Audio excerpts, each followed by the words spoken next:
Nithyananda Paramashivoham.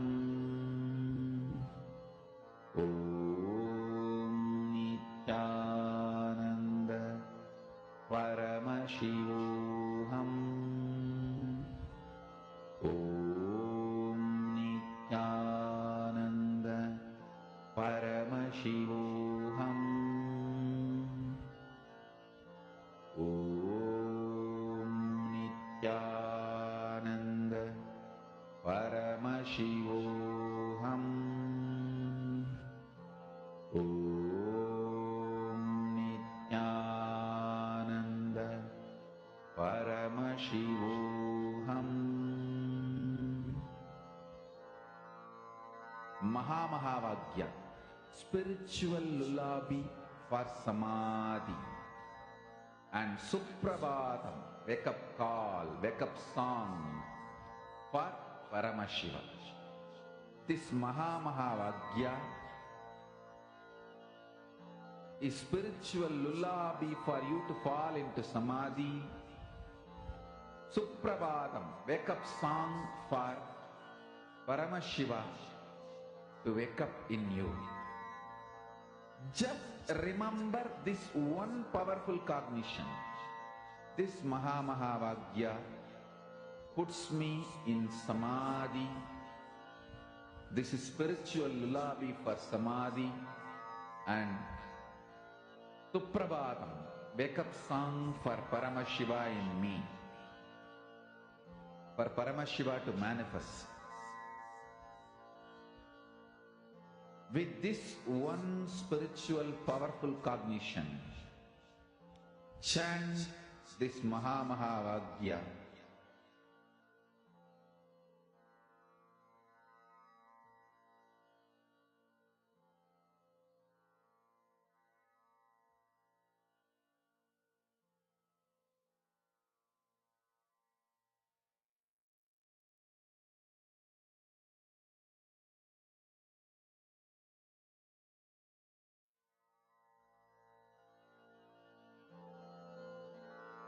Mahamahavagya, spiritual lullaby for Samadhi, and Suprabhatam, wake up call, wake up song for Paramashiva. For Paramashiva to manifest. With this one spiritual powerful cognition, chant this Mahamahavagya. Om Nithyananda Paramashivoham.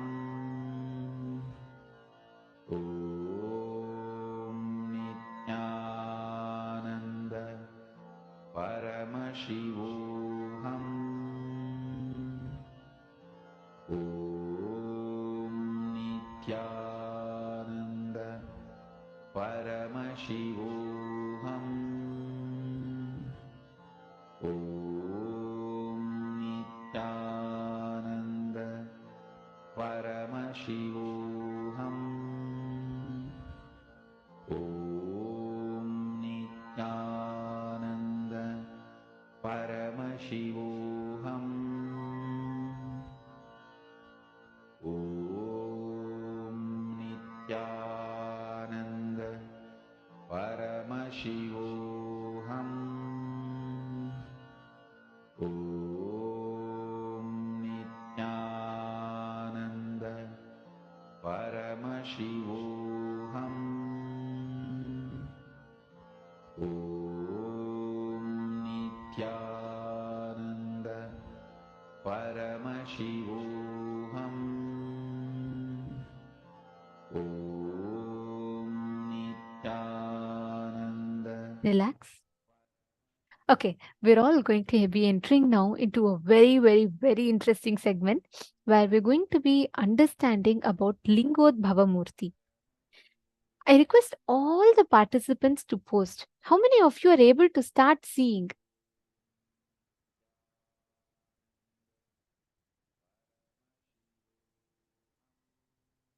Shane Denizaya, don't worry. See, what I would say is keep manifesting. I see Arjun Ravishankar is constantly trying to describe he's doing it. See, it doesn't matter. You may not be right on the first dot or the first attempt. I will say not just the first attempt, even on the 20th attempt, you may not be right. It's okay.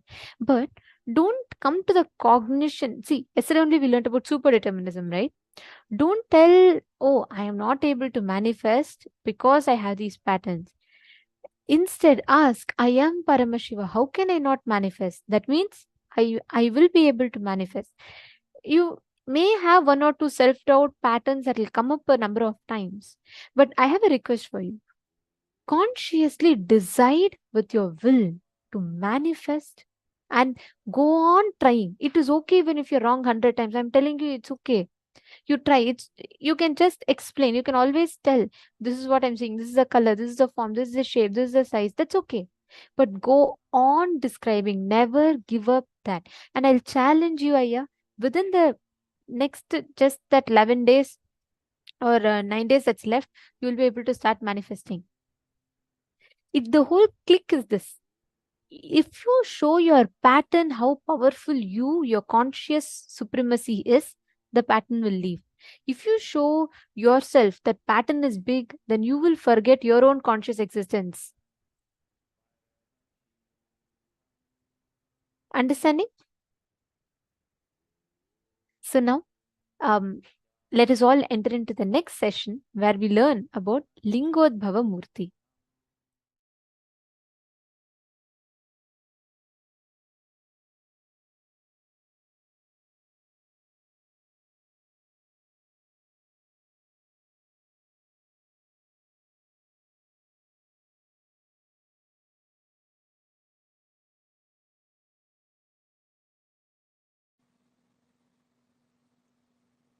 There is a space where time is not past, present, future. It is just ease.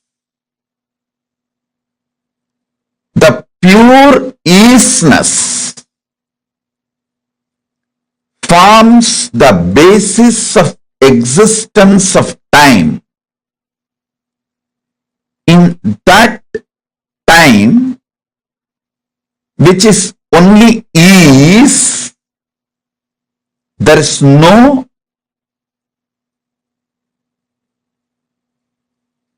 past, present, future. Past, present, future, all is ease. In that space, Paramashiva manifested all his 64 forms for various leelas. For example, Lingodbhava manifested to establish the supremacy of Paramashiva. Paratva of Paramashiva, Shiva Paratva, is established by Lingodbhava by showing Brahma and Vishnu their space and their manifestations.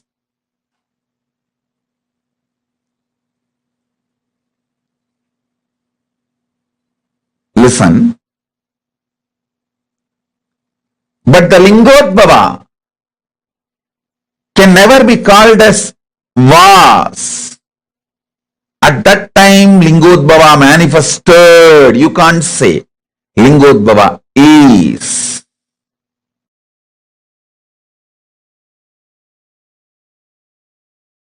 Paramashiva, I am here intensely, powerfully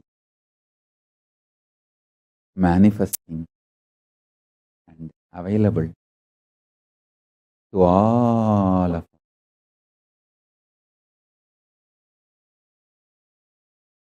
Eternally radiating my own bliss from the Nishkala Swarupa, the space of Nishkala and Nirvikalpa, manifesting myself and extending, expanding as everything. I am here,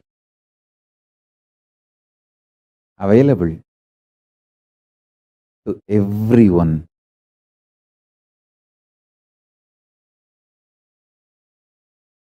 Let us all intensely connect with the superconsciousness of Paramashiva.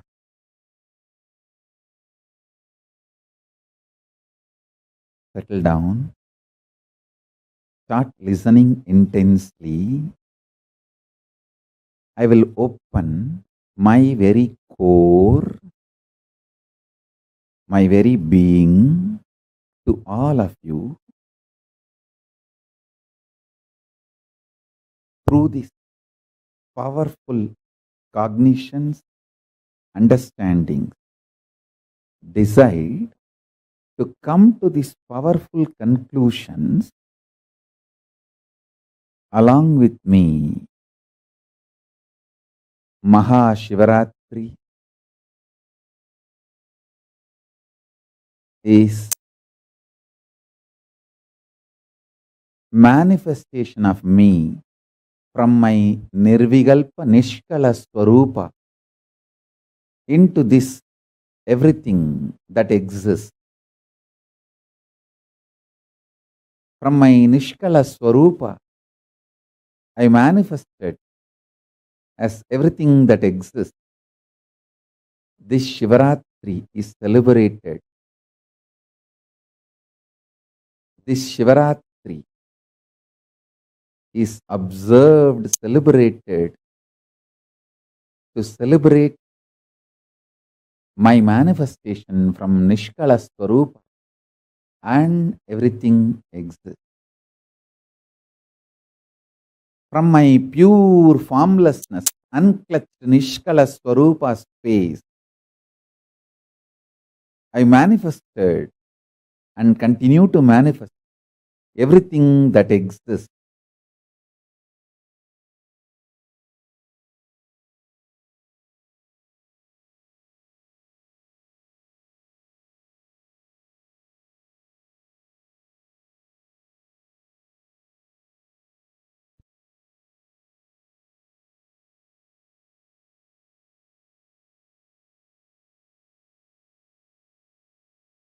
Nirvikalpa Niranjana Niradhara Nishkala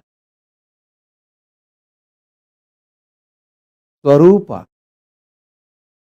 From that space, I manifested as everything that exists.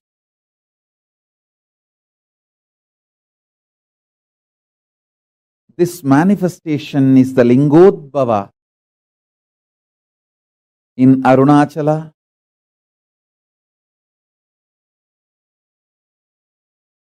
This is the day. Again and again, I am intensely available for every one of you to experience the state of Paramashiva, pure, unclutched state, the space of Paramashiva, where powerful completion exists, where Parameshwara manifests as everything. And all the auspiciousness,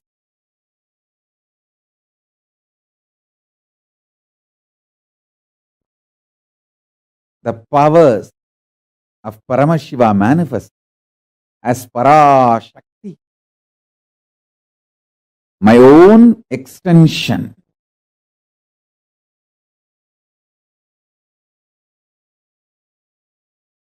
Being of Paramashiva, alive, living entity.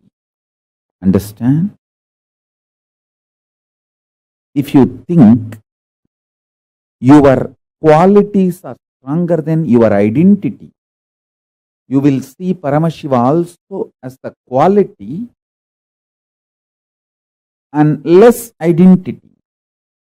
If you think your identity is more powerful than your quality, you will think Paramashiva also is a powerful identity, less of his qualities. He is more his identity than his qualities. People who feel their identity is stronger than their qualities, they will connect with Paramashiva also with the same idea. You will feel Paramashiva also is a strong identity and his qualities come and go. There are some people who feel their qualities are more stronger than their identity. They feel Paramashiva also same. His qualities are stronger than his identity. So let us meditate on his qualities. But you understand one thing. Me as Paramashiva, I am strong in my identity and in my qualities. I am not just the totality of few qualities. I am more than any qualities you can imagine, visualize. All the best qualities you can imagine, visualize, all that put together and something more is me. Listen to this. By knowing how I exist, you will become me, because you will recognize you also exist in the same way.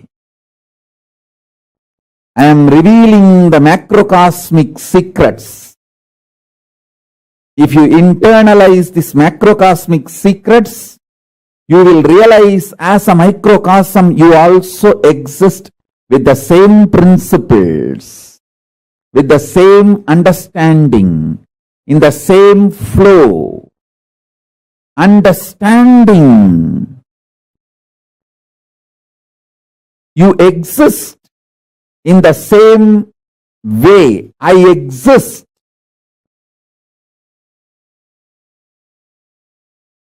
You will be liberated.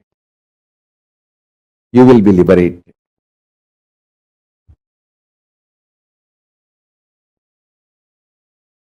You will manifest me.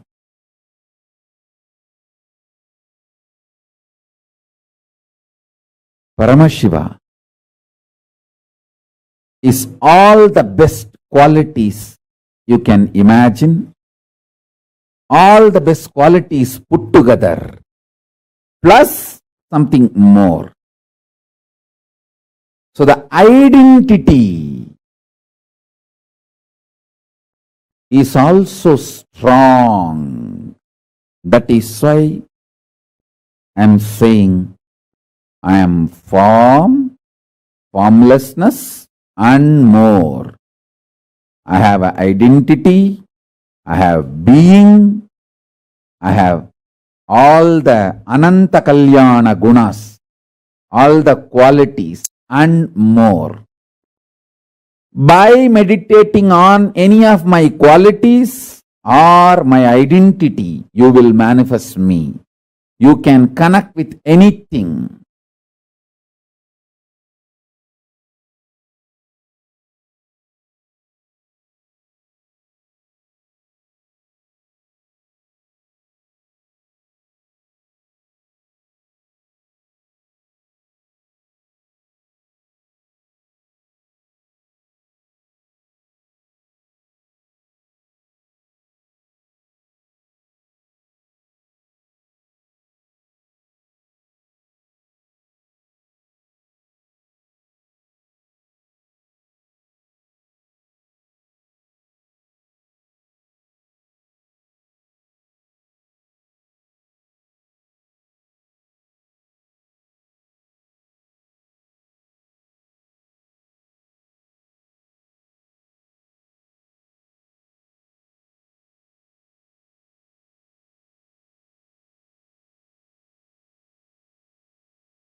Paramashivam is here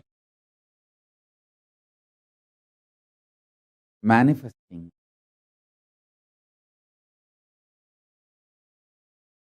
available for every being, everyone. Listen intensely. By internalizing the truths I am revealing, by coming to these powerful conclusions I am revealing, by connecting with these powerful cognitions I am revealing, you will realize your Paramashivatva. This great macrocosmic secrets I am revealing, by internalizing them, you will realize your microcosm also functions in the same quality and principle. To understand, Paramashiva, I am form, formless, identity, and all the auspicious quality. Some people say, I am embodiment of quality. Some people say, I am a form. If you feel you are just embodiment of certain qualities, you will connect with me as embodiment of some quality. If you feel you are an identity, you will connect with me also as an identity. If you feel you have form, you will connect with me as a form. Understand, in reality, I am formless and I have forms, and I am a powerful identity, powerful being, powerful auspicious qualities. I have everything as my expression, as me. If you connect to any of my auspicious quality, you will reach me. If you connect to my forms, you will reach me. If you connect to my being, you will reach me. If you connect my existence, you will reach me. Shivaratri, Mahashivaratri, this is the time I manifested from timelessness into time. So this is the beginning of time. This is the beginning of form. From my formlessness, I manifested as form. From my timelessness, I manifested as time. From my timelessness, I manifested as time. From my formlessness, I manifested as form.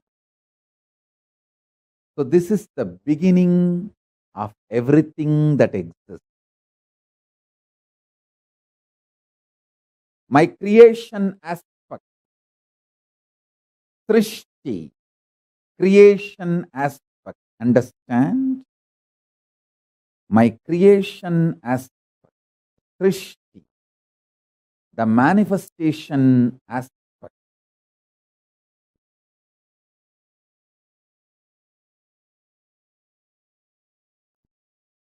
My maintenance dimension, Sthiti, sustenance dimension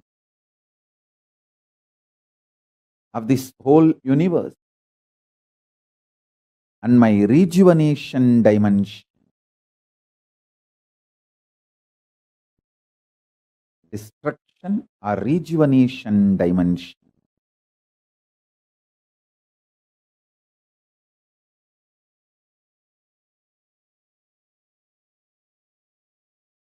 This destruction and rejuvenation continuously happens in everything in everyone. That is the way life functions.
Nithyananda.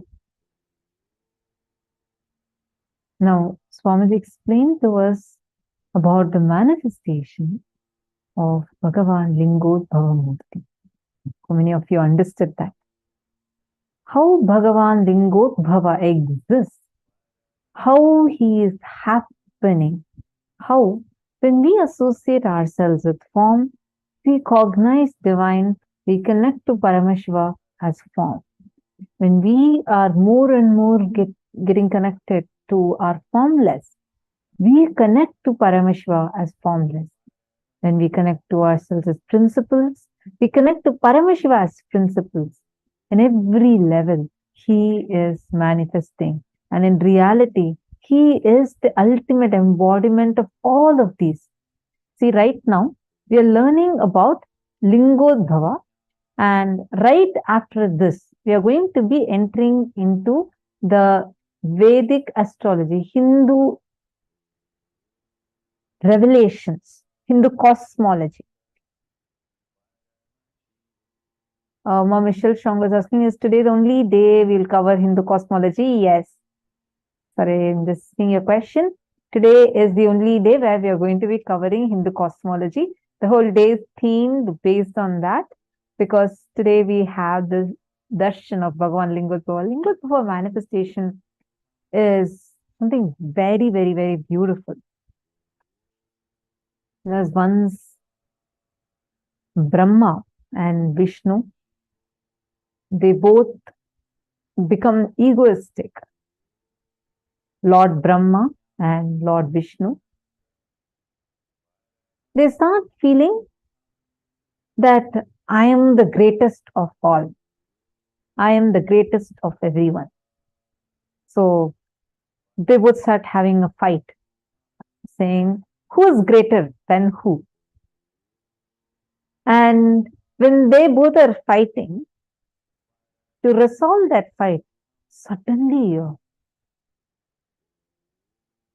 light beam, intense light beam, fire, actually it's described as a huge beam of fire manifests, and that voice says, all right, let us have a competition. Who wins this competition will be considered as the most supreme. Rather than say, all right, come on. So the challenge is, you should either find the head or the feet of this form. So huge beam of fire. So they both decide, all right, done. One of us will find your head, one more will find your feet. So whoever finds this first, they become the winner. They are going to be announced as the most supreme in the entire cosmos. So Brahma, who does the job of creation, he starts traveling up, trying to find, he takes his swan as his vehicle, and he starts flying up, trying to find the head of this form, where the form is starting from. And there is Mahavishnu. He takes the form of a wild boar, and he starts digging, going down, travels downwards, trying to dig the ground and see where this form is actually ending. Wherever he is digging, he keeps finding this is more deeper. This goes on for a few days, months, years pass by. But this form is still higher. Nowhere, neither the head is shown nor the feet is shown. It's called as Adimudikana Annamalaya, means neither the head is seen nor the feet is seen. That is the form. At one point, Mahavishnu realizes that there is absolutely no use of going either how much ever down I'm going to go, I'm not going to be able to find the feet of this form. And wherever he is at that point, he takes a bell and ties the bell as a mark saying he has reached till there. And then he surrenders to that formless form, saying that now I realize that I am not the ultimate as per my understanding. I understand that there is an ultimate energy that exists, and I surrender to that. The moment he says that, his conscious supremacy is awakened. On the other hand, Brahma is flying, he gets very tired. But see, actually, Vishnu is the embodiment of wealth. Brahma is the embodiment of knowledge. Intellectual knowledge, not a real knowledge, but just intellectual knowledge. Even when you go behind wealth, thinking wealth is the ultimate, at one point, it hits you so hard that you realize either boredom takes over or you give up. At some point, you realize wealth is not the ultimate. There is something more in my life that I need to seek. That's why you see so many wealthy people will become seekers in their life. On the other hand, this partially digested, just intellectual, not experiential, just intellectual knowledge, those who have that will be very egoistic. It's a very dangerous path. Brahma is traveling in that path. And he is going up. Suddenly he notices one flower is falling down. He's so delighted seeing that. He goes and immediately catches that flower and he asks, where exactly are you falling from? The flower says, I was in Paramashiva's ear and I started falling from his ears. He had kept me in his ears. I started falling from his ears. And Brahma gets very delighted. He thinks he's closer to the head. So he says, oh, you're falling from his ear. That means I can find his head soon. And this flower laughs and says, how will you find his head? I have already seen 4 Brahmas before you. I've been falling down from his ears for last 4 yugas. So I have seen 4 Brahmas before you. You need to understand all these truths from, this is a real happening. From multidimensional logic, you need to understand. You might be wondering, what? I thought 1 Brahma, what is this 4 Brahmas? You need to know a little bit more, because in Hinduism, we have every few yugas together is only the lifetime of Brahma. And every few yugas, once Brahma again appears, a new Brahma appears. Anyways, so this is what the flower tells. But he decides, he says, all right, now I just need one help from you. I need you to be a false witness for me. I want to go and tell this form that I have found you in his head. And you should say, yes, I found you in his head. This is a problem with partial knowledge.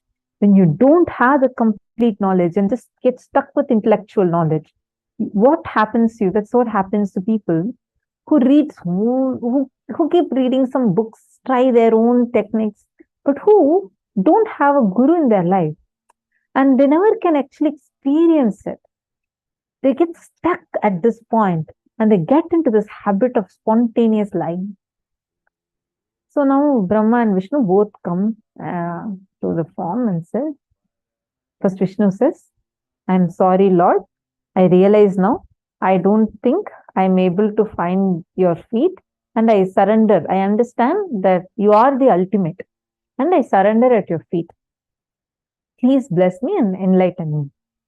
On the other hand, Brahma laughs and says, you should surrender to me because I am the ultimate. Look, I found the head of this form and I got the flower as a witness, and laughs.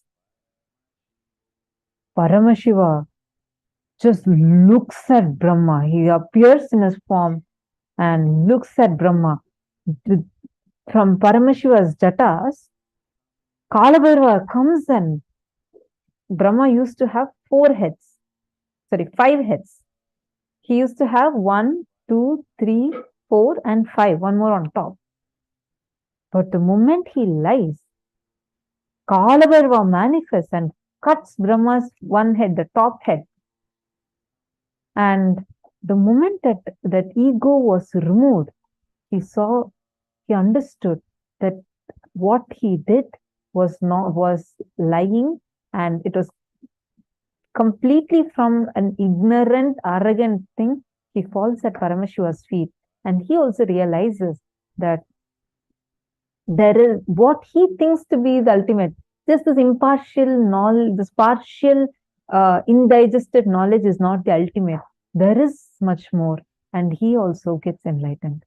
Understand, the whole happening is so beautiful. He manifests as a huge shaft of light, fire with Adimudi Kana, where his head or feet is not visible, and he gives the darshan, enlightens Brahma and Vishnu. The flower also gets cursed for supporting spontaneous lying, that it will never be used for Paramashiva's worship. Till date, that flower only on one specific day it can be offered on Paramashiva, otherwise it cannot be offered on Paramashiva. This is a very beautiful metaphor, because if you just see all dry knowledge, Swamiji tells it was that day when Brahma experienced enlightenment.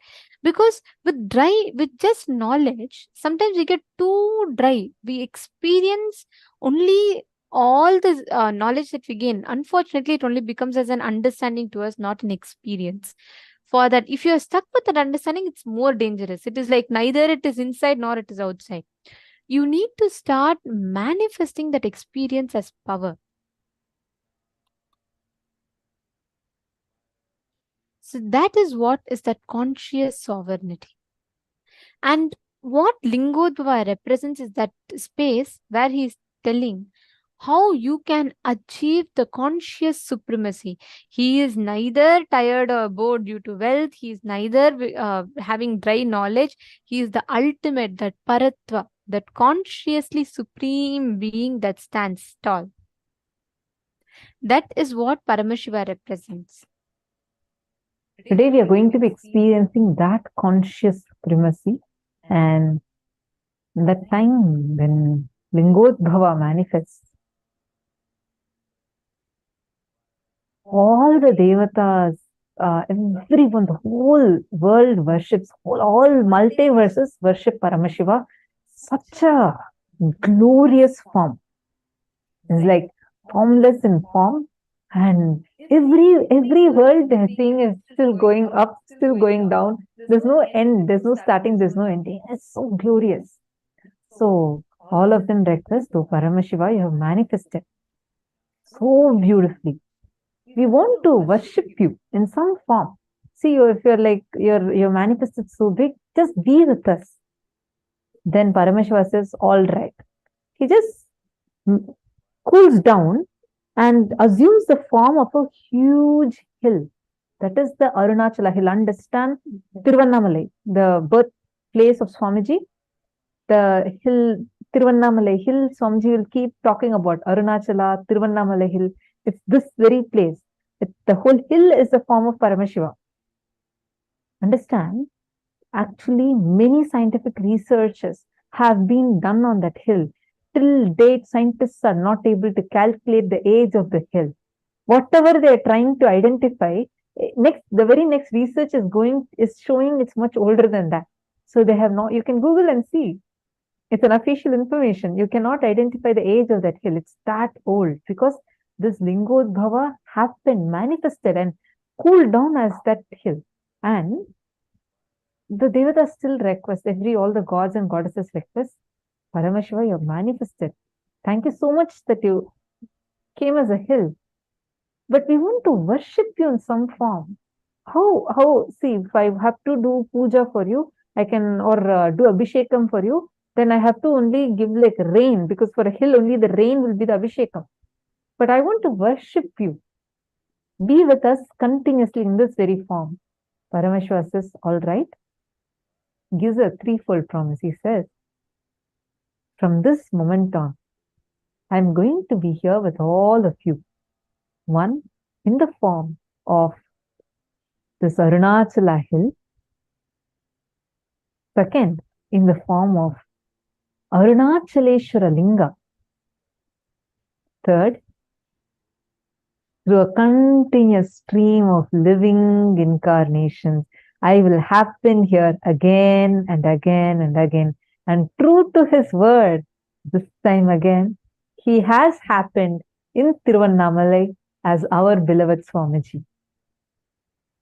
This whole record is there in Linga Puranam, in Skanda Puranam, where you can very clearly read Bhagavan describing himself, giving the promise to the whole universe, saying he is going to be available through three forms: as the hill, Arunachala hill in Tiruvannamalai. Second, as the Linga, the deity of Paramashiva, the Shiva Linga, which is Arunachaleshwara Linga. Third, as a living avatar in Tiruvannamalai. And that's exactly where Swamiji happened, descended. And now he is manifesting for all of us.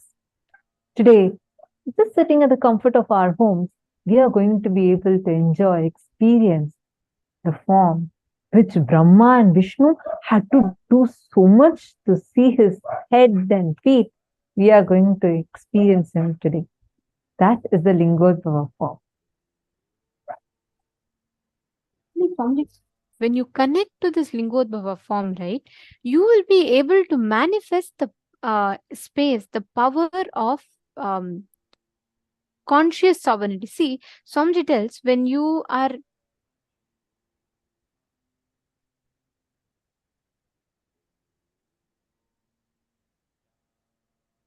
sorry for that.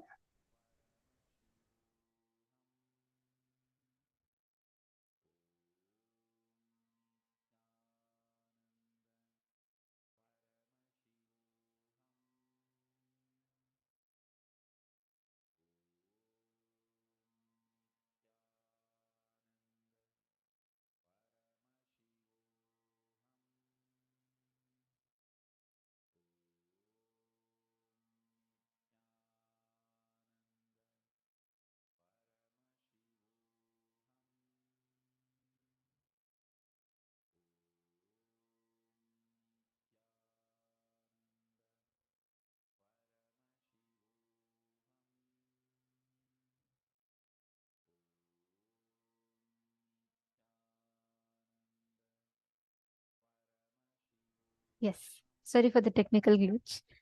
See, when you connect to this particular form of Paramashiva, you will experience your own part of you, which is all pervasive. You will experience how you are everywhere, and because you are everywhere, you will experience that Parama, that ultimate ultimate experience of you manifesting as Lingodbhava Murti. And that when you manifest that particular power, you will be able to see, have the power of clairvoyance, identifying any hidden treasures in people's minds, means the experiences that people have, being able to mind read people, and at the same time being able to identify anything that is happening far off, even alter your blood pressure, you will be able to do. So are you all ready?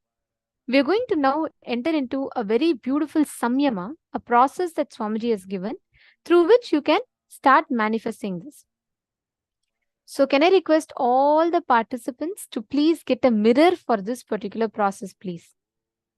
Can I request all the participants to please get mirror?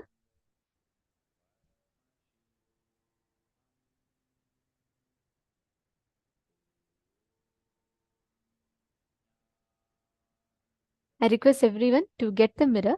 So this particular samyama, we are going to be manifesting the power of being able to, first we are going to experience that Lingodbhava, that effulgent light inside of us. So I request everyone to bring a mirror for this particular process.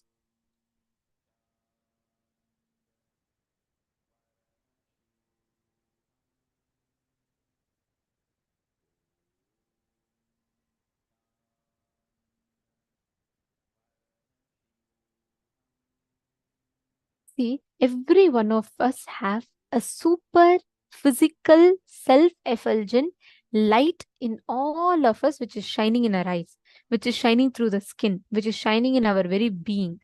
We are now going to be identifying that part of us. We are going to be doing the samyama on that part.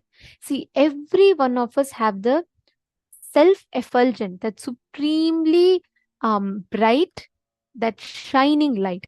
See, even if there's no light outside, nothing, we all have a glow in our eyes. We all have certain glow in our skin. Every one of us.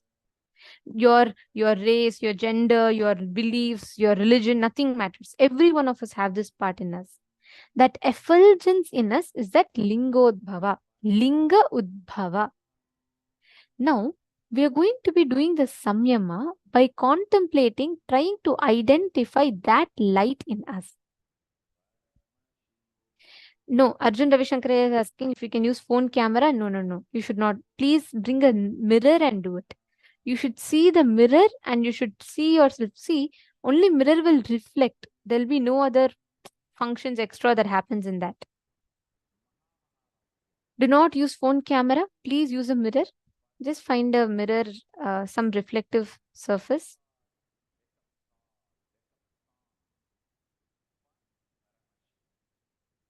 Nithyanandam, FV. Nithyanandam. Could you put your full name, please?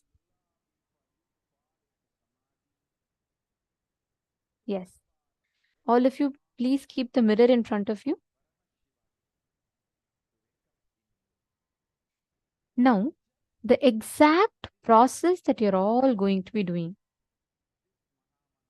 You're going to be first looking at the mirror. Gaze into the mirror.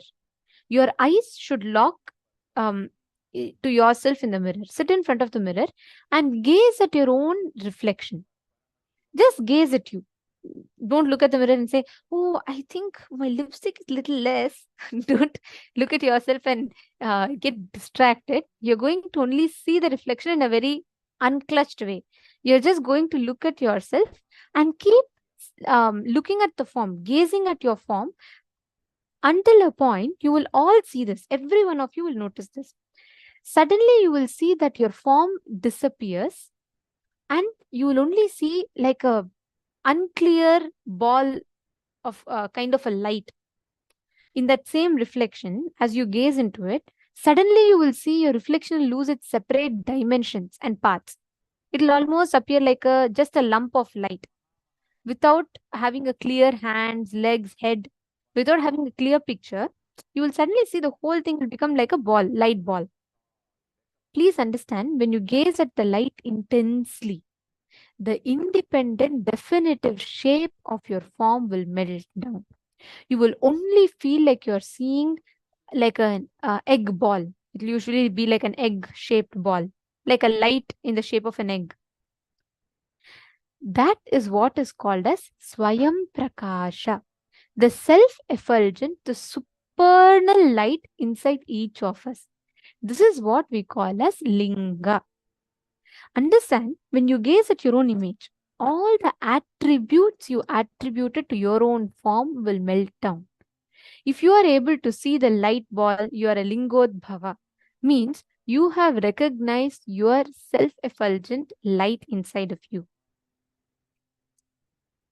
Now sit, gaze at your own reflection. Please hold the mirror in front of you. Keep looking at it. Don't focus. See, many times we tend to get distracted. Don't get distracted at how your features are. Don't get distracted into anything. You're just going to look at the mirror, look at your reflection. Just keep staring at the reflection. At one point, you will suddenly see that focus will suddenly change and you will see only a lump of light. Please start. Gaze at the mirror.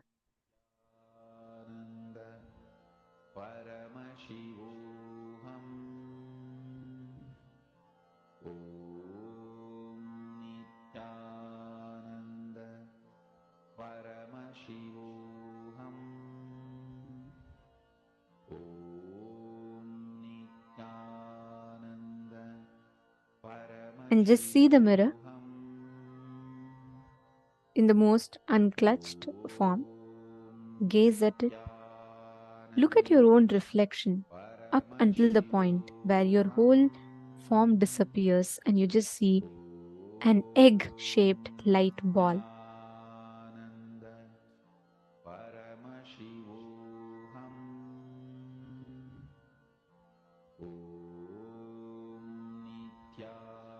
Keep looking at your own form. Gaze intensely at your form.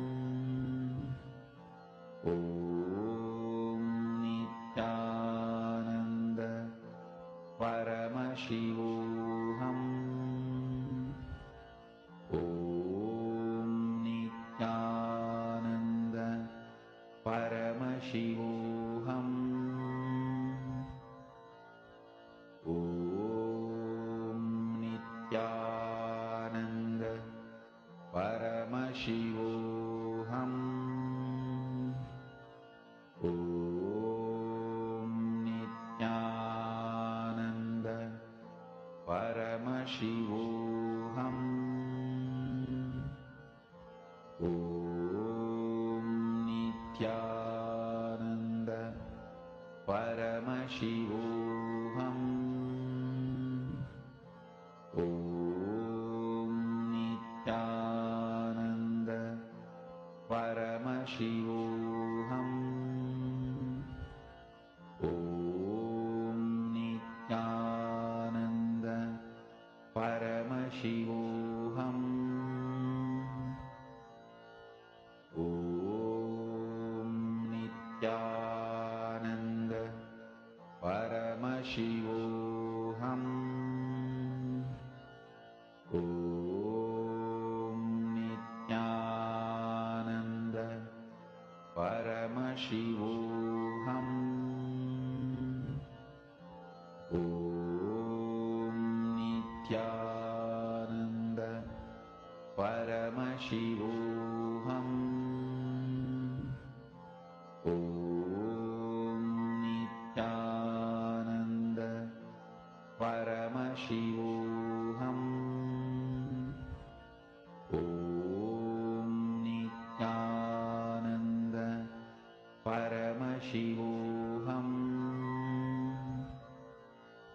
Om Nithyananda Paramashivoham. Om Nithyananda Paramashivoham. Om Nithyananda Paramashivoham. Om Nithyananda